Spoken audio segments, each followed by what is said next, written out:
Boa noite. Abrir nossas Bíblias na segunda carta de Paulo a Timóteo, capítulo 4.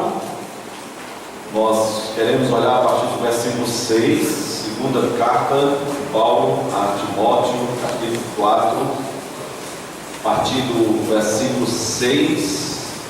O tema da nossa meditação hoje à noite, como parte do nosso culto, revitalizando a nossa vida espiritual, ou revigorando a nossa vida espiritual. Nós começamos hoje pela manhã na escola bíblica a meditar nessa mensagem, e algumas das coisas que nós vamos falar aqui estaremos repetindo o que nós já estudamos pela manhã, para a gente pegar o contexto completo. E vamos então continuar com a meditação que nós não finalizamos. A ideia é exatamente concluir hoje à noite, revitalizando a nossa vida espiritual. Por que dessa meditação? Por que é importante a igreja considerar essas verdades? Por que nós precisamos olhar para a palavra de Deus e precisamos reconsiderar durante a caminhada a nossa vida espiritual, rever alguns dos nossos conceitos, de nossas prioridades, algumas das coisas que nós temos feito? É que na vida, de um modo muito geral, é comum que nós enfrentemos o desânimo. É algo que nos abate de vez em quando. É comum que nós enfrentemos o esfriamento espiritual e até cheguemos ao ponto de um esgotamento espiritual. E talvez em outras áreas da vida, mas de um modo muito específico aqui no que diz respeito à caminhada cristã. E poderíamos abordar várias razões, vamos dizer apenas algumas hoje à noite, já começamos hoje pela manhã, mas poderíamos abordar várias razões por que é que o cristão chega ao ponto de desanimar, de esfriar, de simplesmente desistir, de às vezes estar numa situação em que você se sente totalmente esgotado. Parece que não faz mais nenhum sentido a gente continuar nessa proposta de vida do Evangelho, que às vezes na nossa mente ela se resume a algumas práticas religiosas de vir à igreja, de ler a Bíblia, de orar, de ofertar, de cumprir algumas tarefas que são até mais vistas. Mas a vida cristã é muito mais do que isso. É muito mais do que o cumprimento de algumas regras, de algumas normas, de ter algum envolvimento. A vida cristã, para a gente resumir de modo bem simples, ela diz respeito ao seu relacionamento com uma pessoa. A forma como você se relaciona com uma pessoa. E essa pessoa é Jesus Cristo. Então o Evangelho é uma pessoa. O cristianismo é relacionamento com uma pessoa. É a sua vida com a pessoa de Jesus Cristo. Então é muito mais do que simplesmente aquilo que a gente externa para as pessoas. Tem a ver com aquilo que Deus vê no nosso coração. É uma nova vida, é uma nova mentalidade, é uma nova motivação. Mas por algumas razões, em algum momento dessa caminhada, nós podemos nos cansar. Nós podemos estar abatidos, desanimados, frios. E quando nós falamos esgotados, é que parece que não tem mais nada dentro do coração que me motive a continuar vindo à igreja, cantando. Às vezes o louvor não traz nenhuma diferença, eu não tenho nenhuma alegria, eu canto, mas eu não estou sentindo nenhum prazer. Parece que aquilo que eu estou falando não é verdade, não tem sentido para a minha vida. E eu acho, irmãos, que essa é a pior situação a qual alguém pode se encontrar. É fazer algo que não tem prazer. Existe algo pior do que isso? Fazer alguma coisa que não traz prazer, alguma coisa que você faz porque precisa fazer ou porque acha que tem que fazer, você não tem alegria naquilo, você está cumprindo tarefa, é como se você tivesse um trabalho que você faz aquilo apenas pelo dinheiro. Se você tivesse outra opção, você não faria. Já pensou? Que não seja o nosso estado de estar aqui hoje à noite porque a gente precisa estar aqui, mas eu não tenho nenhuma motivação, nenhuma razão para isso. Então, é esse o vigor espiritual do qual nós estamos falando. É essa situação, é esse estado que o povo de Deus pode chegar, e muitas vezes chegou e tem chegado, e nós precisamos então olhar o que é que a Bíblia diz sobre isso. Como é que eu posso revitalizar a minha vida espiritual? Como é que eu posso trazer de novo a alegria da salvação, revigorar a minha vida espiritual? Antes de qualquer coisa, nós vamos passar, talvez nesses pontos, a gente esteja detectando também a solução. Na medida que nós vamos ver as causas do esgotamento espiritual, é muito provável que dentro da própria causa nós já tenhamos a solução para o nosso revigor espiritual. Mas antes eu quero então olhar com os irmãos esse texto de Paulo na sua segunda carta, capítulo 4. Veja a partir do verso 6, ele diz: quanto a mim, estou sendo já oferecido por libação, e o tempo da minha partida é chegado. Combati o bom combate, completei a carreira, guardei a fé. Já agora a coroa da justiça me está guardada, a qual o Senhor, reto juiz, me dará naquele dia, e não somente a mim, mas também a todos quantos amam a sua vida. O apóstolo Paulo está preso em Roma, nas mãos de Nero, prestes a ser executado. Ele sabe que vive os seus últimos momentos, e ele tem ciência disso nessa carta que ele escreve. E a gente sabe pela história que Paulo vai ser decapitado. Grande missionário, aquele que é considerado o maior missionário depois de Jesus Cristo, aquele que foi grandemente usado por Deus na expansão da obra no livro de Atos, aquele que foi considerado o mais intelectual e o mais simples, o mais feroz obreiro do Novo Testamento. Grande apóstolo Paulo, depois de toda uma vida dedicada, depois de todo o sacrifício, empenho e compromisso, depois de entregar tudo que ele tinha para a expansão do reino de Deus e para a obra do Senhor, ele agora está preso, e ele sabe que vai morrer, e pior do que isso, talvez, humanamente falando, ele está sozinho e abandonado, talvez no momento em que ele mais precisava de ajuda dos irmãos e da igreja. Quando a gente chega no versículo 9, o apóstolo Paulo diz: procura vir ter comigo depressa. Então Paulo expressa aqui a sua solidão, a sua carência, a sua necessidade de ter alguém com ele, talvez naqueles últimos momentos de sua vida, de ouvir alguma consolação. Ele não perdeu a sua fé, ele não perdeu a sua esperança. Ele falou aqui que a coroa da justiça está guardada e o Senhor o dará a ele, não apenas a ele, mas a todos quantos amam a sua vida. Mas Paulo precisa de alguém naquele momento, e no verso 10 ele fala de um amigo que esteve com ele durante muito tempo, que fez parte da sua equipe missionária, que pregou o Evangelho com ele, que foi juntamente com ele perseguido, que sofreu mesmo maus tratos, mas este amigo agora o abandonou. Versículo 10 ele diz: Demas, tendo amado o presente século, me abandonou.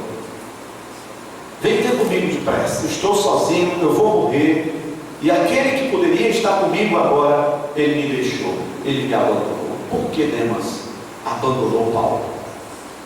Mas Demas não abandonou apenas Paulo, Demas abandonou a Deus, ele abandonou o Evangelho, ele abandonou a caminhada, ele abandonou a vida cristã. Teria Demas desanimado?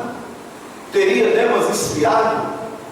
Teria Demas esgotado? Não tinha mais sentido para ele então ir até o fim, como Paulo foi, da caminhada cristã?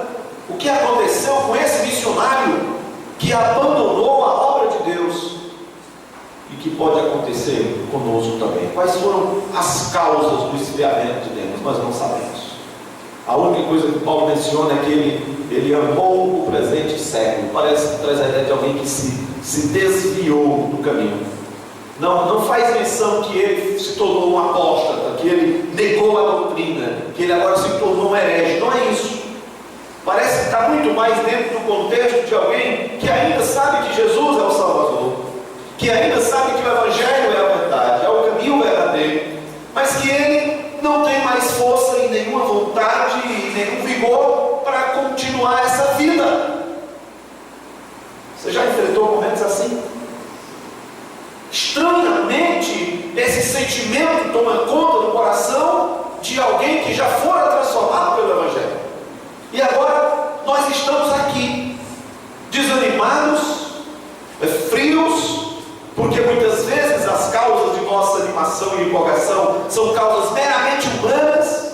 Nós olhamos para os problemas que nos cercam, às vezes um número menor no culto, às vezes alguém que faltou com a sua obrigação no ministério, e a gente começa a colocar na nossa mente um monte de problemas que estão ao nosso redor. Talvez estejamos presentes aqui à noite, mas já pensando nos problemas de amanhã, que nós vamos precisar resolver e enfrentá-los, e a gente se sente perturbado, e a gente não tem aquela alegria de poder desfrutar da presença de Deus de um modo especial, através do culto.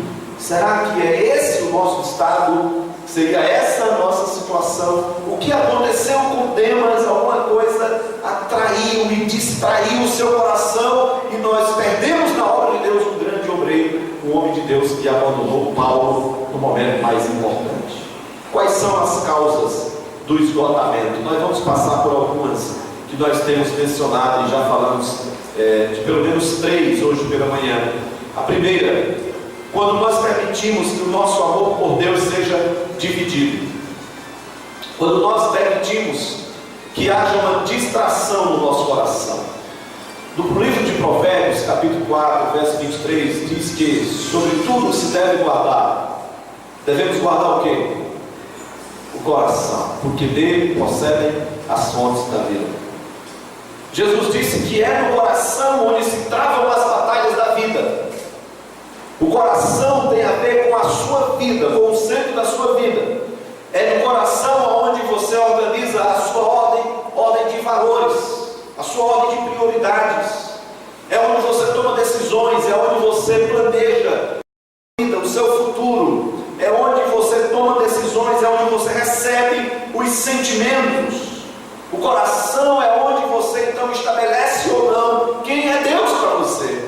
E aqui tem tudo a ver com o seu vigor espiritual, porque quem é Deus para você determina a sua forma de viver.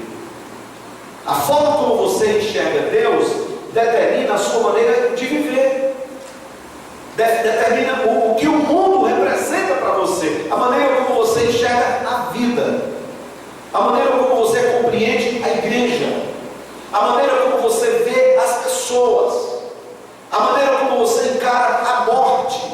Tudo isso tem a ver com a simples definição de quem é Deus para você. E essa é a pergunta que nós precisamos fazer: quem é Deus para você? O que Deus representa na sua vida? De que modo a pessoa de Deus interfere nas decisões que você irá tomar amanhã? Como Deus tem interferido hoje na sua vida, nos momentos de tribulação, nos momentos de incertezas? Como é que Deus tem consolado você? Como é que você tem se relacionado com essa pessoa, o Filho de Deus? Que tipo de valor Deus tem para você? Então, irmãos, quando nós permitimos que essas definições não sejam claras na nossa mente, quando nós permitimos que o nosso amor por essa pessoa, esse ser supremo, por Deus, ele seja dividido, e a gente fala que ama a Deus como a gente ama qualquer outra pessoa ou alguma outra coisa. A gente diz que ama a Deus, mas a gente ama muitas outras coisas além de Deus também. Então nós temos um amor dividido. E nós falávamos pela manhã, não que seja errado você amar outras pessoas ou outras coisas, mas nós falávamos de grau de amor, de forma de amar, de intensidade de amor. E Deus, ele não pode ser amado por nós da mesma forma como nós amamos o nosso time de futebol. Deus não pode ser amado por nós da mesma forma como nós amamos os nossos irmãos. Deus não pode ser amado por nós da mesma forma como nós amamos a nossa família, o nosso cônjuge, os nossos filhos. Não pode. O amor por Deus tem que ser um amor diferenciado. Mas quando esse amor é dividido, há uma distração, então a gente começa a perceber que outras coisas vão tomar conta do nosso coração. E aí o amor dividido, ele vai trazer frustração, tristeza, às vezes esfriamento, a falta de sentido para a vida e o esgotamento espiritual. Entende? Quando o amor por Deus não é um amor completo e centrado na pessoa de Jesus Cristo, a nossa vida, ela tende a buscar um complemento em algo mais do mundo. Pode ser em alguém, pode ser em alguma coisa, porque nós achamos que aquilo ali é que vai trazer o contentamento, a parte do amor de Deus. O jovem rico tinha um Deus no seu coração, e Jesus colocou o dedo na ferida dele, que era a sua riqueza. Olha aqui para mim. Um Deus pode ser você mesmo. Um Deus pode ser o seu dinheiro, pode ser o seu emprego, pode ser a sua namorada, o seu namorado, o seu cônjuge, a sua família, o seu ministério, pode ser inclusive uma coisa boa. Um Deus é tudo aquilo que distrai o seu coração da adoração e da devoção à pessoa de Deus. Tudo aquilo que distrai você de Deus é idolatria. Tudo aquilo que aproxima você mais de Deus é bênção. Nesse sentido, uma coisa boa, vamos pensar aqui na família, pode ser uma idolatria, uma causa de idolatria na sua vida. Entende? Uma coisa boa pode ser uma causa de idolatria na sua vida. Uma coisa ruim pode atrapalhar a sua vida com Deus. Como é que está o seu amor por Deus? Como é que você tem demonstrado a sua devoção? Como é que está a sua vida de oração? Como é que você tem se relacionado com Jesus Cristo? O esgotamento espiritual, irmãos, começa quando o amor por Deus é deficiente. E uma coisa leva a outra. A segunda causa de esgotamento espiritual é quando o meu envolvimento com o mundo começa a comprometer a minha vida com Deus. Olha, se o meu amor por Deus está comprometido, o meu coração tende a abrir espaço para outras coisas. Então, o meu relacionamento com Deus, ele passa a ser comprometido. São as concessões que nós abrimos em nossas vidas. O que será que aconteceu com Demas? Quais foram as concessões que Demas trouxe para a sua própria vida, para o seu coração? Com o que será que Demas se envolveu? O que será que atraiu a sua atenção? O que será que distraiu o seu coração? O que é que houve com a vida de Demas? Certamente que ele se afastou aos poucos. O distanciamento de Deus, ele é um afastar-se contínuo. Um dia atribulado sem oração, um outro dia cheio sem leitura da Bíblia, uma semana complicada sem vir à igreja, e aquilo começa a se tornar o meu estilo de vida. A vida em casa não flui, os nossos relacionamentos, o nosso coração, não há vida com Deus, não há relacionamento com Deus. Eu não tenho tempo com Deus. E continuamente, aos poucos, eu vou me distanciando da pessoa de Deus. Quando o Senhor Jesus traz a mensagem para a igreja do Apocalipse, a igreja de Éfeso, em Apocalipse capítulo 2, ele destaca: lembra-te de onde caíste. Qual foi o momento? Qual foi o ponto? O que é que aconteceu?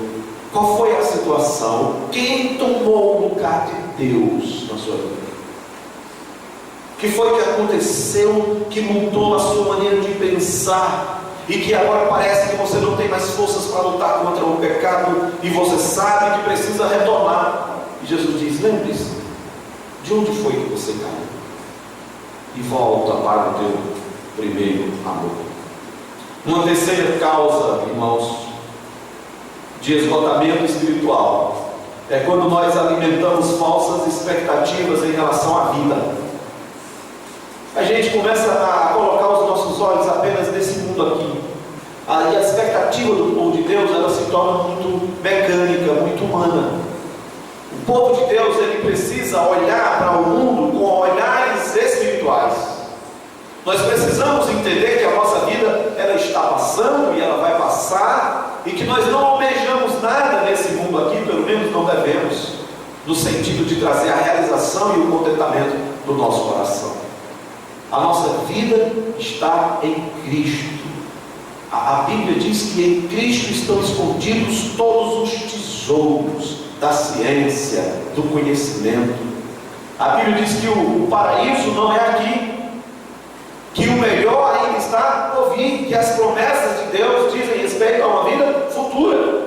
Em outra situação, o próprio apóstolo Paulo disse: partir e estar com Cristo é incomparavelmente melhor. É muito melhor, é incomparável. Então, quando nós começamos a perder essa noção, essa esperança, essa perspectiva de vida, e olhar para as coisas aqui desse mundo, a gente começa a criar expectativas erradas, seja em relação à igreja, por isso que há o esgotamento, seja em relação ao casamento, expectativa errada traz o esgotamento, seja em relação ao próprio sofrimento, que nós não, diante do qual não devemos desanimar. O Senhor Jesus disse: no mundo tereis aflições, mas tenham bom ânimo, eu venci o mundo. Devemos ter uma visão correta de mundo e não criarmos expectativas falsas nessa vida. Então devemos ser alguém centrado, alguém consciente, que conhece muito bem as promessas da palavra de Deus. Uma quarta causa de esgotamento espiritual que nós queremos trazer da palavra de Deus é quando a prática da imoralidade nos atrai e domina. Quando a prática da imoralidade atrai e distrai o povo de Deus e domina o seu coração. A Bíblia diz que a imoralidade é um dos pecados da carne, faz parte da natureza humana, está dentro do nosso coração, e o diabo tem tocado nesse ponto para destruir a vida do povo de Deus. A imoralidade não é um pecado externo, não é um pecado sobre o qual a igreja não deva falar, não é um tipo de situação sobre a qual os pais não devam falar para os filhos. E a palavra de Deus traz isso como advertência, como exortação, como forma de você olhar o perigo. Se você tem escutado com atenção a leitura de Provérbios, quantas vezes aquele livro tem falado sobre o pecado da imoralidade, sobre o perigo da mulher adúltera, sobre o homem que vai por esse caminho como uma ovelha que está indo para o matadouro, alguém que está querendo mesmo arruinar-se, é alguém que comete adultério. Quantas vezes Provérbios tem falado sobre isso? Quantas vezes nós temos desperdiçado esse livro e não temos extraído as preciosas lições, porque Deus tem interesse em nos livrar da escravidão, do pecado, da imoralidade que tem destruído o povo de Deus. Televisão, internet, revistas, novelas, todo tipo de imoralidade, principalmente através dos meios de comunicações, propagam um mundo que não existe, propagam um mundo que não é real. As cenas de imoralidades, as propostas mundanas de imoralidade que são apresentadas através dos meios de comunicações, eles trazem a ideia de que aquela experiência ali é legal, aquela vida ali é a vida que vale a pena, é a vida que traz contentamento, é ter uma nova experiência, é desfrutar de algo novo, é realizar o desejo do seu coração, e colocam situações e cria um mundo de fantasia, e as pessoas acabam sendo atraídas e enganadas pela mentira de uma propaganda que não existe, de um mundo que não é real. A realidade é essa aqui, a realidade da vida é essa aqui, é o nosso dia a dia. A realidade da vida são as dificuldades dentro de um casamento, e o desafio é você manter o seu casamento. A realidade da vida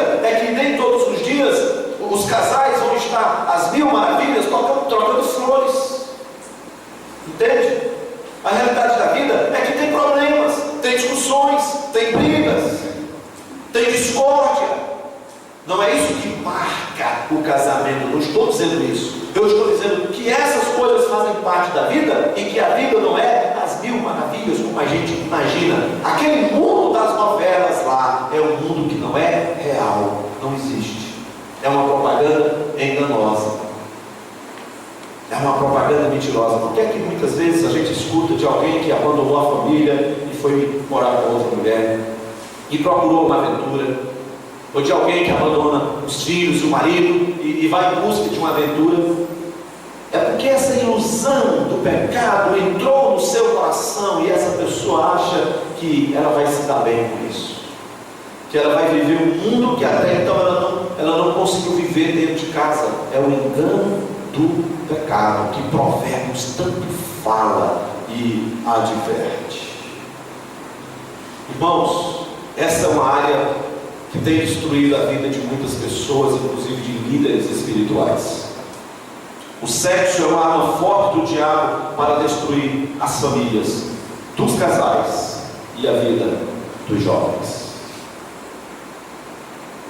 Para os casados, essa proposta de vida cria nos casais um sentimento de insatisfação, nos levando a olhar para algo aparentemente mais interessante. Eu quero que você olhe comigo aqui em Provérbios, capítulo 9. Abra sua Bíblia para a gente olhar com atenção. Provérbios, capítulo 9, a partir do versículo 13. Veja como a palavra de Deus ela é bem específica e direcionada quando ela trata de pecados específicos. Provérbios 9, olha a partir do versículo 13. A loucura é mulher apaixonada, é ignorante e não sabe coisa alguma.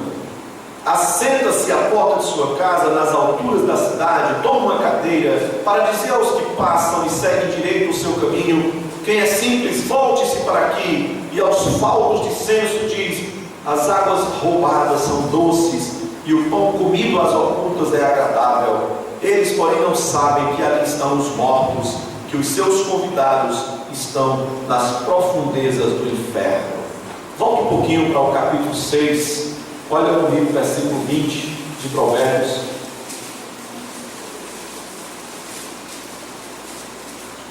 Capítulo 6,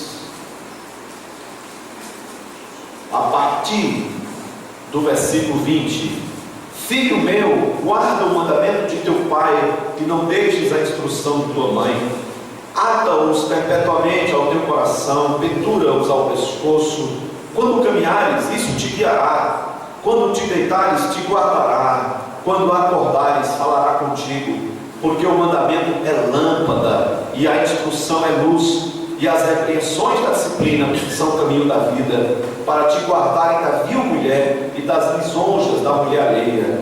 Não cobices no teu coração a sua formosura, nem te deixes prender com as suas olhadelas. Por uma prostituta, o máximo que se paga é um pedaço de pão, mas a adúltera anda à caça de vida preciosa. Tomará alguém fogo no seio, sem que as suas vestes se incendeiem? Ou andará alguém sobre brasas, sem que se queimem os seus pés? Assim será com que, se chegar a mulher do seu próximo, não ficará sem castigo todo aquele que a tocar. Não é certo que se despreza o ladrão quando furta para saciar-se tendo fome? Pois este, quando encontrado, pagará 7 vezes tanto e entregará todos os bens de sua casa. O que adultera com a mulher está fora de si. Só mesmo quem quer arruinar-se é que pratica tal coisa. Achará açoites e infâmia, e o seu opróbrio nunca se apagará. Porque o ciúme excita o furor do marido e não terá compaixão no dia da vingança. Não se contentará com o resgate, nem aceitará os presentes, ainda que sejam muitos. Todo o capítulo 7, que você pode ler depois, traz uma grande advertência contra o adultério, os perigos da imoralidade.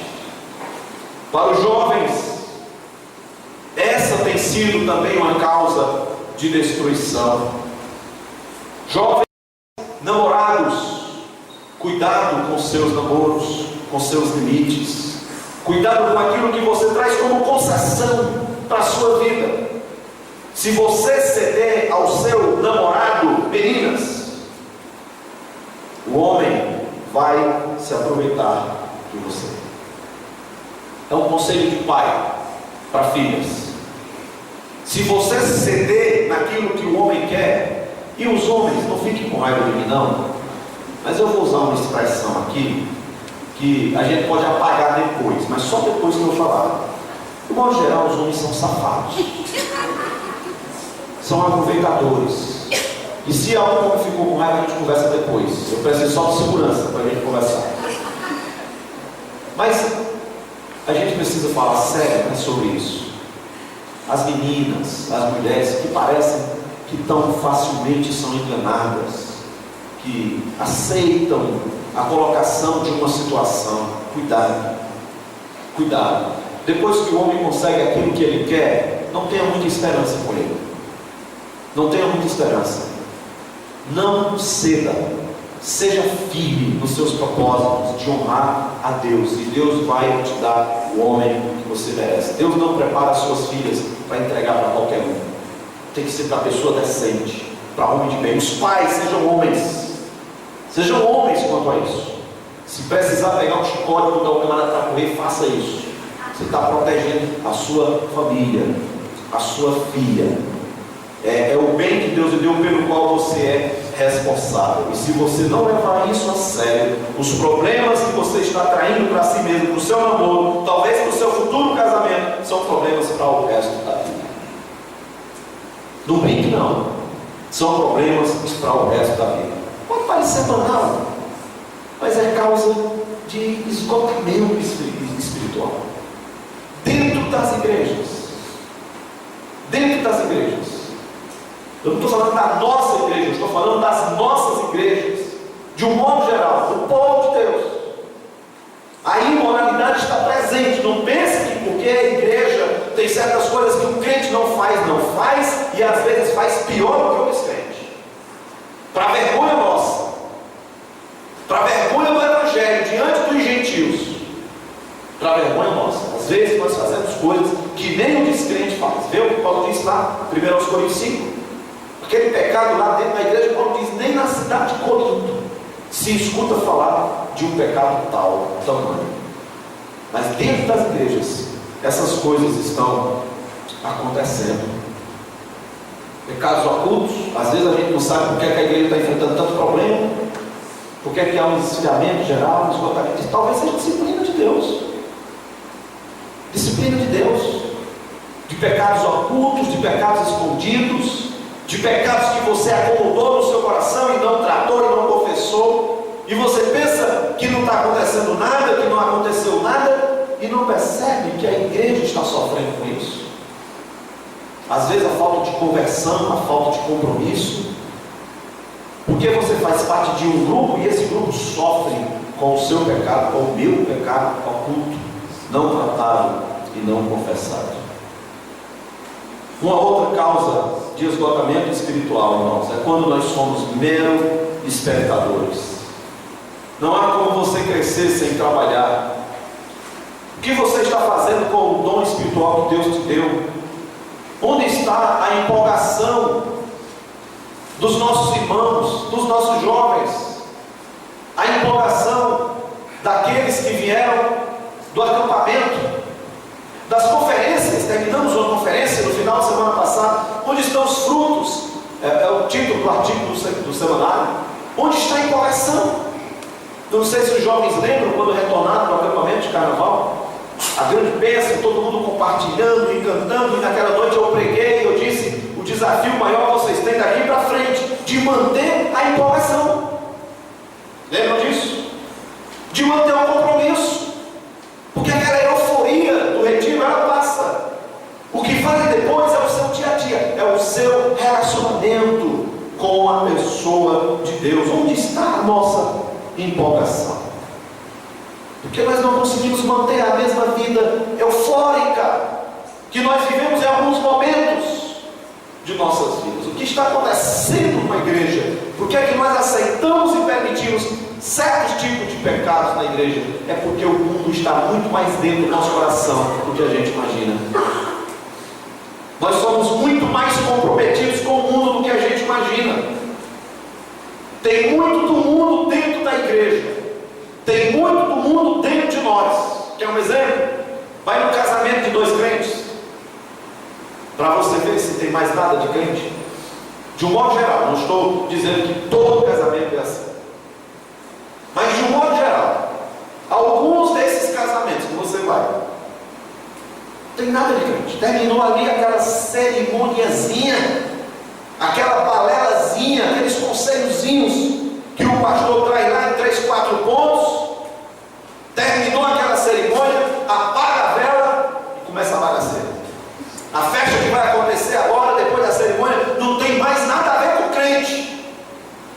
É ou não é? Eu estou inventando. Tem nada a ver com o crente. Tem músicas mundanas, tem banda mundana, tem bebida, tem dança, tem tudo que você encontra em qualquer outra festa. Cadê a distinção? Cadê a distinção? Eu tenho ficado envergonhado com alguns casamentos assim. Com alguns casamentos assim. Termina a cerimônia e começa a bagaceira. Tem nada de crente. Então isso mostra os nossos valores, os nossos conceitos. Por que é assim? A glória de Deus agora precisa se retirar daquele ambiente, porque o que vai acontecer ali não condiz com a glória de Deus. Deus se envergonharia daquilo. Tem que ser diferente. Então você que vai casar, tenha muito cuidado com o seu casamento, seja crente. Seja crente, não tem que animar a festa com música mundana, não. E eu quero dizer com isso que, para mim, o fato de uma música não ser evangélica, ela seja mundana, eu não vejo assim. A música mundana, para mim, é a música que proporciona, que incentiva o mundanismo, e nem toda música que não é evangélica incentiva isso. Eu não estou generalizando, eu não sou legalista nesse sentido. Tenho problemas com isso. Não estou também dizendo que você pode ouvir a música que você quer. O que eu estou dizendo é simplesmente que o fato de uma música não ser evangélica necessariamente não quer dizer que ela seja mundana. Ela pode não produzir o mundanismo e não ser mundana, porque o mundano é o que produz o mundanismo. Mas muitas festas de casamento têm tido um roteiro que não tem nada a ver mais com o evangelho. Tem nada a ver com o evangelho. Tem nada a ver com o povo de Deus. Por que é assim? Porque o coração, as concessões, o mundanismo está mesmo dentro do nosso coração. A gente não precisa ir muito longe. O tipo de filme que a gente assiste, o tipo de música que a gente escuta, o tipo de amizade que a gente tem, o tipo de palavras que a gente usa, o que a gente vai fazer quando sair daqui. As pessoas perderam a empolgação com a igreja nos nossos dias. Se este é um dos sinais da volta de Cristo, amém. Amém. E não sei se você lembra dos sinais que são apresentados lá em Mateus capítulo 24. Os sinais que antecedem a vinda do Filho do Homem. Guerras, não é? O que mais? Terremotos.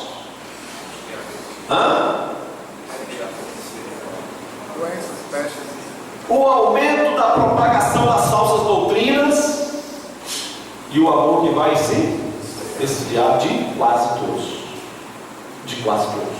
Então, esse esfriamento que nós estamos falando aqui hoje à noite, apontando algumas causas de modo muito panorâmico, esse esfriamento ele será crescente.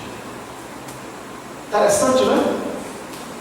Deus não vai combater o esfriamento, ele é crescente.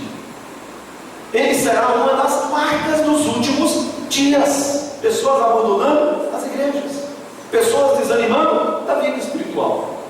É uma das características do princípio das dores, das quais Jesus falou em Mateus 24 e 25. Muitos vão desanimar e vão desistir. Eu quero terminar, irmãos, com uma última causa: a falta de confissão e de lamentação. E aí eu quero olhar com os irmãos do Salmo 51. A falta de confissão e a falta de lamentação. Quando você tem pecado, E eu sei que, assim como eu, você tem pecado todos os dias e não desenvolve a prática da confissão, o pecado começa a ganhar espaço na sua vida, no seu coração. Isso vai trazer desânimo, esfriamento e esgotamento para a sua vida. A prática da confissão deve ser diária, constante. Ela é um dos ingredientes da oração. A prática da confissão e da meditação e da lamentação.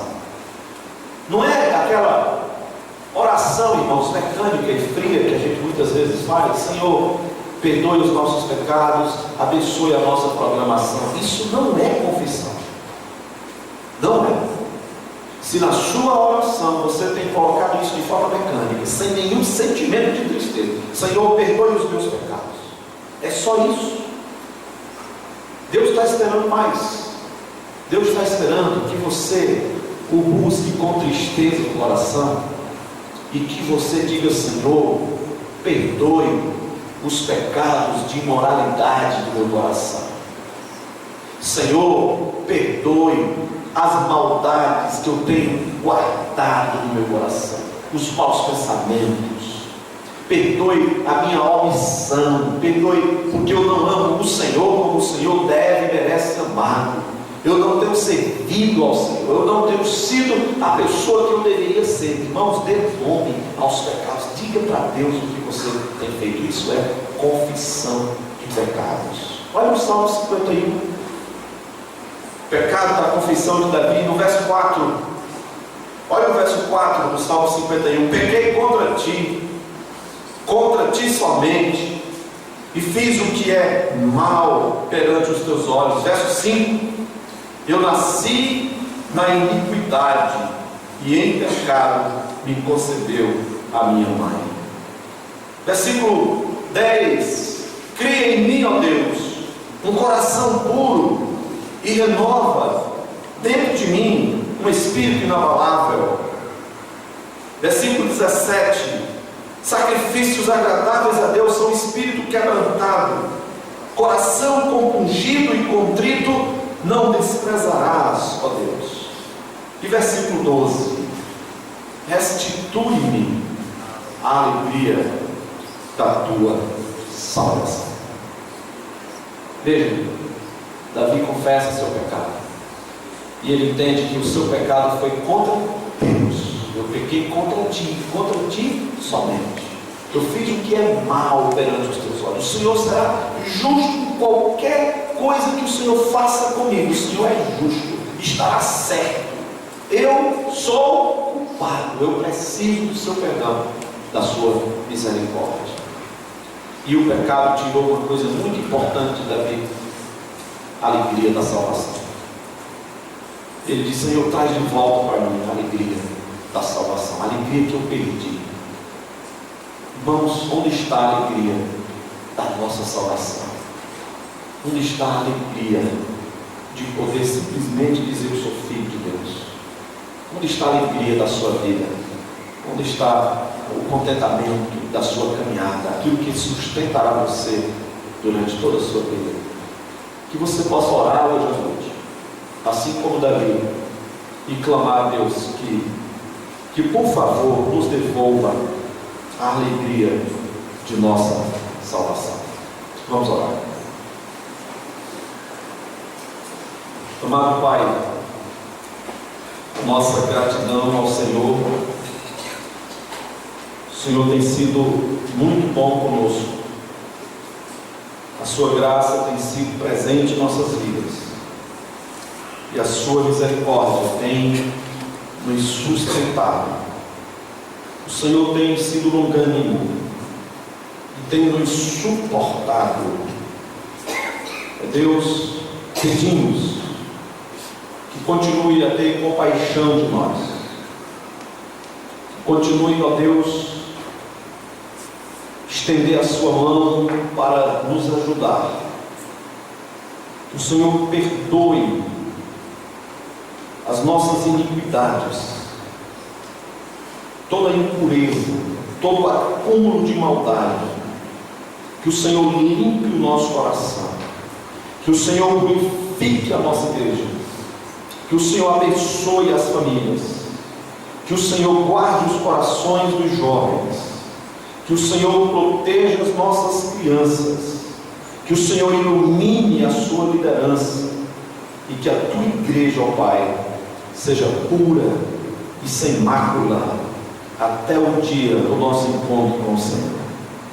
Pedimos que se compadeça de nós, por sua graça, ó Deus, em nome de Jesus. Amém.